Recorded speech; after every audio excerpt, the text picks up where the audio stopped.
अस्सलाम वालेकुम रहमतुल्लाहि वबरकातुहू। दोस्तों, हैज़ की हालत में शौहर बीवी से किस कर सकता है या नहीं? हैज़ की हालत में शौहर अपनी बीवी को गले मिल सकता है या नहीं? इसी तरह से हैज़ की हालत में शौहर अपनी बीवी के साथ सो सकता है या नहीं? आज मैं आपके सामने नबी पाक अलैहिस्सलातु वस्सलाम की हदीस मुबारका के ज़रिए से आपको बताने वाला हूँ। बस आपसे गुज़ारिश है कि वीडियो को आप ध्यान से देखिएगा। वीडियो को लाइक करने के साथ साथ चैनल को ज़रूर सब्सक्राइब कर लीजिएगा। दोस्तों देखें, इस हवाले से मैं आपको तो हदीस पाक की रोशनी में बताऊंगा ही कि हैज़ की हालत में शौहर बीवी के साथ क्या क्या कर सकता है और क्या नहीं कर सकता है। लेकिन इससे पहले आपको एक बात बता देता हूँ। बहुत सारी औरतें ये समझती है या बहुत सारे मर्द हजरात ये समझते हैं कि हैज़ पीरियड जिसे माहवारी कहा जाता है, वो माहवारी औरतों के लिए ये बहुत बड़ी मुसीबत वाली चीज़ है, बहुत घिन वाली चीज़ है, बहुत औरतों के अंदर कमी वाली चीज़ है। लेकिन इस हवाले से आपको मैं बता देता हूँ, पीरियड हैज़ ये अल्लाह रब्बुल इज़्ज़त की बहुत बड़ी नेमत औरतों के लिए है। इसलिए कि जिस औरत को पीरियड आएगा यकीनी तौर पर वो बच्चा पैदा करेगी ही। लेकिन जिस औरत को पीरियड नहीं आएगा वो औरतें कभी माँ बन ही नहीं सकती है।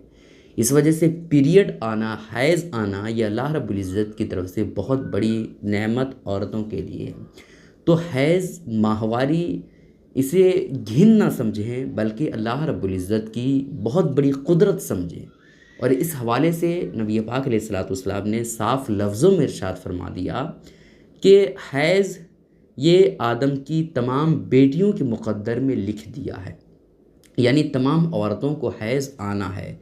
एक ज़ात ऐसी थी, एक औरत ऐसी थी जिसको अल्लाह रब्बुल इज़्ज़त ने इस चीज़ से पाक रखा था और अपनी कुदरत कामिला के ज़रिए से उसे बच्चा पैदा करने की सलाहियत भी बनाया था।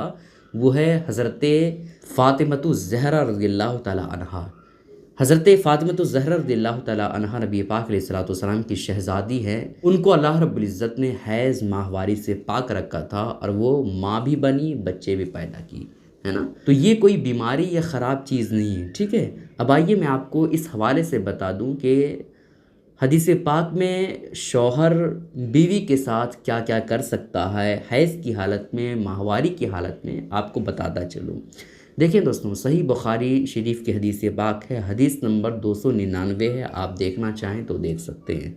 हज़रत आयशा सिद्दीक़ा रज़ियल्लाहु ताला अन्हा फरमाती हैं कि मैं और नबी पाक अलैहिस्सलातु वस्सलाम एक ही बर्तन से गुस्ल कर रहे थे। यानी एक ही बर्तन से क्या मतलब, एक ही जगह पर, एक ही वक्त में और एक ही बर्तन से हम और नबी पाक अलैहिस्सलातु वस्सलाम गुस्ल कर रहे थे। फिर हज़रत आयशा सिद्दीक़ा रज़ियल्लाहु तआला अन्हा फरमाती हैं कि मैं हैज़ की हालत में रहती थी, इसके बावजूद नबी पाक अलैहिस्सलातु वस्सलाम मुबाशरत फरमाते थे। मुबाशरत का मतलब जिमा नहीं है, हम बिस्तरी करना नहीं है, बल्कि मुबाशरत का मतलब होता है बीवी से किस करना, बीवी से गले मिलना या बीवी के हिस्से को छू करके अपने जिस्म की ख्वाहिश को पूरा करना।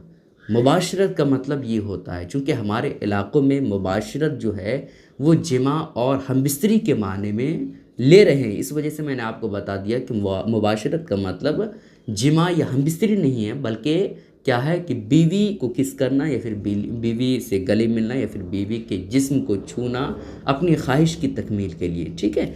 तो नबी पाक अलैहिस्सलातु वस्सलाम ने हज़रत आयशा सिद्दीक़ा रज़ियल्लाहु ताला अन्हा जब हैज़ की हालत में होती तो हुज़ूर हज़रत आयशा के गले भी मिलते और उससे मोहब्बत के साथ वो भी काम करते, ठीक है। सिवाय हम बिस्तरी के नबी पाक अलैहिस्सलातु वस्सलाम हैज़ की हालत में हज़रत आयशा सिद्दीक़ा रज़ियल्लाहु ताला अन्हा के साथ हर वो काम किया करते थे, ठीक है। तो हमें हदीस पाक के ज़रिए से इस बात का इल्म हासिल हुआ कि हैज़ की हालत में जब औरत हो तो शौहर बीवी को किस भी कर सकता है, शौहर बीवी के गले भी मिल सकता है, शौहर बीवी के जिस्म को छू करके अपनी ख्वाहिश को पूरा भी कर सकता है, ठीक है। ये हमें हदीस पाक की रोशनी में पता चला, ठीक है। तो इस बात का आप अपने ज़हन में ख्याल रखिएगा। बहुत सारे लोग ये समझते हैं कि भाई औरत को हैज़ आना मतलब बहुत बड़ी बीमारी आना, उसका अलग बिस्तर कर दिया जाए, उसका खाना अलग रखा जाए, है ना। शौहर बीवी को टच भी नहीं कर सकता है इसकी हालत में। बहुत सारी जगहों में ऐसा मामला देखा गया है, समझ रहे हैं। तो हैज़ कोई बुरी चीज़ नहीं है, और आजकल का ज़माना ऐसा हो चुका है कि बहुत सारे पेड आते हैं, बहुत सारी चीज़ें होती है जो औरत अपने ख़ास मकाम पे लगाती है, जिससे औरत को हैज़ का जो फासिद खून आता है वो मुकम्मल तौर पर कहीं भी नहीं लगता है, ठीक है। तो आजकल का मॉडर्न ज़माना है, तो इससे इंसान को घिन नहीं करना चाहिए, बल्कि ये अल्लाह रब्बुल इज़्ज़त की बहुत बड़ी नेमत है, और इस्लाम ने भी इसके हवाले से कुछ नहीं कहा है, तो हमें अपनी तरफ से कुछ नहीं करना चाहिए, ठीक है। इसके लिए आपको दूसरों तक ज़रूर शेयर कीजिएगा, चूँकि ये मसाइल लोग पूछने में बहुत शर्मिंदगी महसूस करते हैं। शेयर ज़रूर कीजिएगा। अस्सलामु अलैकुम रहमतुल्लाहि व बरकातहू।